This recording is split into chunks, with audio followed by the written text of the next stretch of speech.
اسمي سناء، عندي 41 سنة. اتجوزت وأنا عمري 21، وعندي 5 ولاد.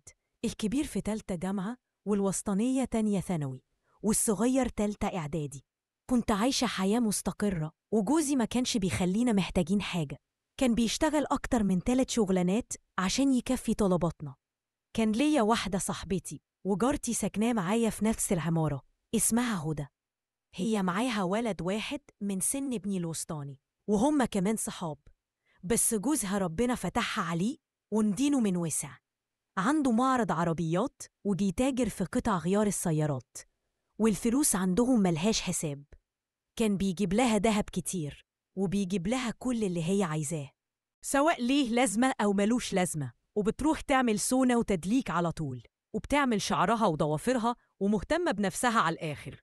كنت أنا بشوف هدى وهي بتعمل الحاجات دي، وببقى زعلانة على نفسي إني ما عنديش إمكانية أعمل كل ده، وكان نفسي أكون زيها. وفي مرة كنا قاعدين سوا أنا وهي لوحدنا، قاعدة ستات وبنتكلم في تفاصيل حياتنا. لقيت هدى بتقولي إن جوزها بيغرقها بالفلوس عشان يداني نقصه في حاجات تانية، وإنها مش مبسوطة بحياتها معاه. وقالت لي إنها بتحسدني على حياتي وانبساطي، بالرغم إن عيشتي مش مرتاحة زيها. يا سلام لما تشوف حياة حد من بره وتتمنى تكون مكانه، لكن لما تقرب وتعرف مشاكله تحمد ربنا على اللي انت فيه. إن وحش قبل الحلو. بس بعد القعدة دي حسيت إني غلطت لما اتكلمت مع هدى عن خصوصياتي أنا وجوزي. لكن أعمل إيه؟ اللي حصل حصل. وفي يوم كنت قاعدة أنا وعلي جوزي بنشرب الشاي في البلكونة، وهاتك يا ضحك وهزار مع بعض، ولمحت بعيني هدى واقفة في بلكونتها بتبص علينا. أنا فهمت نظراتها، سلمت عليها وقلت لها: ما تتفضلي يا هدى تيجي تشربي معانا الشاي؟ قالت لي: طيب أنا نازلة يا سناء. قمت أفتح لها الباب وحضر لها الشاي. نزلت وكانت لابسة فستان مكشوف على الآخر. استغربت من جيتها، ومع علي جوزي في الهزار والضحك قعدت معانا يجي 4 ساعات وأكتر. وعلي سألها: أمال الأستاذ شادي فين؟ قالت له: مسافر، عنده شغل. رد علي وقال لها: يرجع بالسلامة وربنا يطمنك عليه. بعد ما مشيت هدى قلت لعلي: تصدق يا علي إن عينيها منك؟ قال لي: انت اتجننتي يا سناء، الست متجوزة عينها مني على ايه؟ قلت له: صدقني الست ما يفهمهاش غير الست اللي زيها. قال لي: بطلي غيرتك دي، انت مش هتكبري ابدا. قلت له: فشر اكبر ايه، ده انا هفضل طول عمري شباب. وقعدنا نضحك وقضينا ليلة حلوة سوا. آني يوم الصبح بعد ما الولاد نزلوا مدارسهم وعلي راح شغله، لقيت هدى نزلالي بتقولي: عايزاكي في حاجة ضروري. قلت لها: خير يا هدى؟ قالت: هطلب منك طلب ووعديني يكون سر بيني وبينك. قلت لها: أمري يا حبيبتي، عيني ليكي. قالت: أنا عايزة علي جوزك. قلت لها: بقولك إيه، عايزة علي جوزي إزاي يعني؟ عايزاه يقضيلك مشوار ولا يجيبلك حاجة؟ ردت وقالت: لا يا سناء، أنا عايزاه هو. قلت لها: مش فاهمة قصدك يا هدى، فهمينه. قصدي زي ما انتي فهمتي، أنا عايزة علي أنا وهو نقضي وقت مع بعض. وقالت لي: كان ممكن أعمل كده من وراكي من غير ما أقولك، لكن أنا ما حبيتش. عايزة كل حاجة تكون برضاكي، ولو حابة تكوني موجودة معانا أنا ما عنديش مانع. قلت لها: انتي بتقولي إيه يا هدى؟ هو انتي صحياه ولا نايمة؟ ولا شربة إيه؟ فوقي يا حبيبتي، انتي شكلك تعبانة. قالت لي: تعبانة قوي يا سناء، وراحتي عندك، ومستعدة أعملك كل اللي تطلبيه. كل اللي انتي عايزاه هعملهولك وحققهولك. عايزة فلوس؟ عايزة دهب؟ أيوة حاجة هجيبها لك. مش انتي كنتي عايزة لابتوب لابنك الكبير وما معكيش تجيبيه؟ أنا هشتري له واحد من أغلى ماركة في السوق. بس وافقي، والسر ده بيني أنا وانتي وعليا. دماغي بدأت تودي وتجيب. أعمل إيه؟ أوافقها وأجيب لابني اللي نفسه فيه، وارحم أبوه من الشقة والمرار ليل والنهار؟ واللي هدى بتطلبه مش صعب. قلت في نفسي: طيب هقنع عليا إزاي؟ كل الكلام ده كان في دماغي، عمالة تودي وتجيب. لقيت هدى بتقولي: أنا هنزل أشتري اللابتوب على ما تفكري وتقولي لعلي هنعمل إيه، ونوافق أنا هبقى لوحدي. شادي كده كده مسافر زي ما انتي عارفة، والولد هيبات عند سته الليلة دي. قلت لها: طيب يا هدى، لما يجي عليا شوف هنعمل إيه. راحت واخدة إيدي تبوسها وقالت لي: أرجوك يا سناء اقنعيه، وأنا عمري ما هنسالك الجميل ده. انتي ما تعرفيش أنا قد إيه محتاجة. أنا متجوزة، بس هننبسط كلنا وكل واحد فينا هيكمل الناقص في حياته. قلت لها ماشي يا هدى، أنا هقوله. رجع على من شغله، اتغدينا ودخلنا نشرب الشاي في أوضتنا. حكيت له على كل حاجة حصلت بيني وبين هدى، من أول قعدة الستات اللي قعدناها سوا لحد الطلب الغريب اللي طلبته. قال لي إن انت شكلك اتجننتي انت وصاحبتك يا سناء، ايه الهبل اللي انتوا بتقولوه ده؟ قلت له وفيها ايه، 2 ولا 3 ونجيب للعيال اللي هم عايزينه ومش خسرانين حاجة.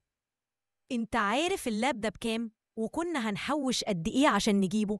سكت شوية وقال لي يعني انت موافقة على كده؟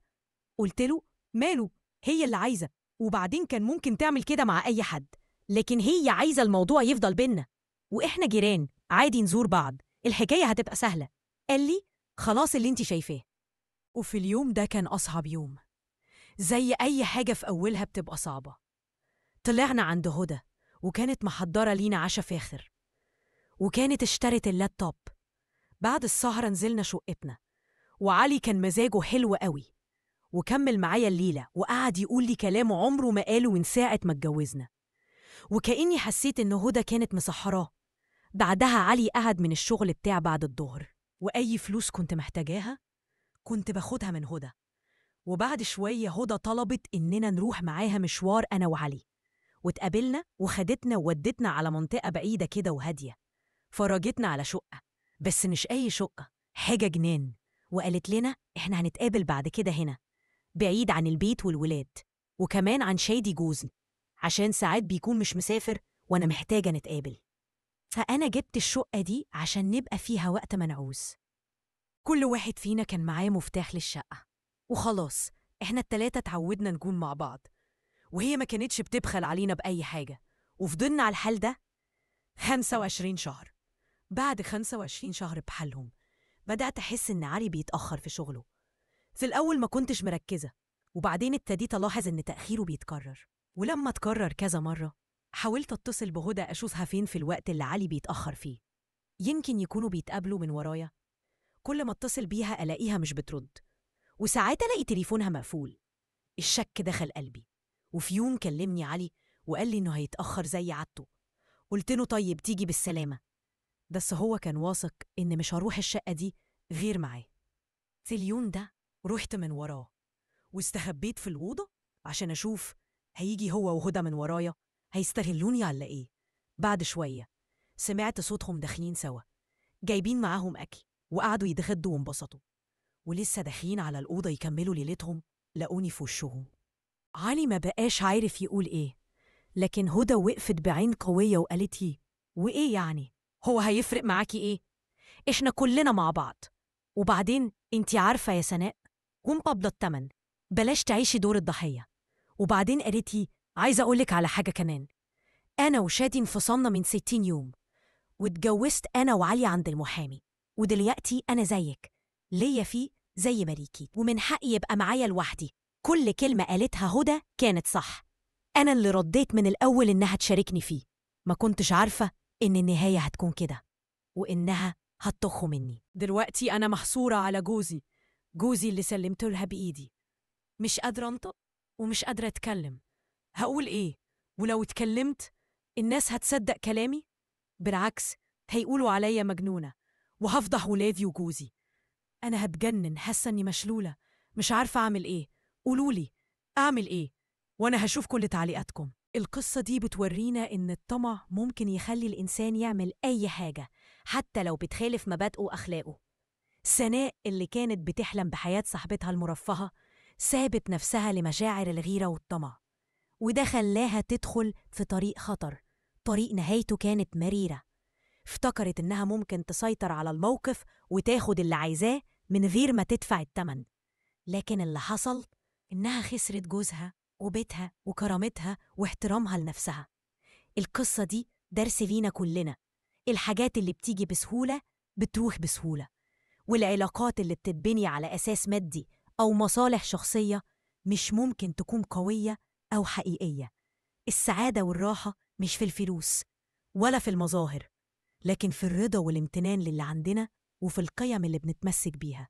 سناء دلوقتي في ورطة، وده نتيجة اختياراتها الغلط من البداية.